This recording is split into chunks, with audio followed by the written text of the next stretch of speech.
He doesn't walk very good, does he? Thumper? Yes, Mama. What did your father tell you this morning?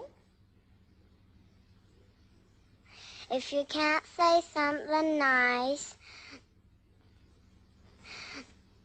don't say nothing at all.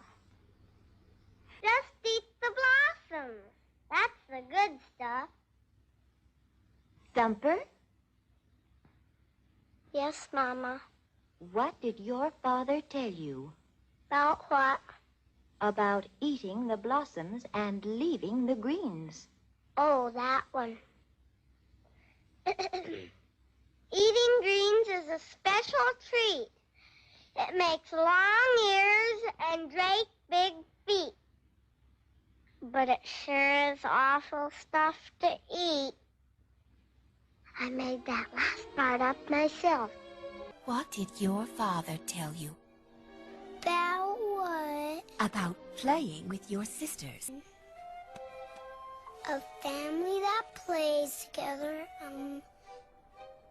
stays together.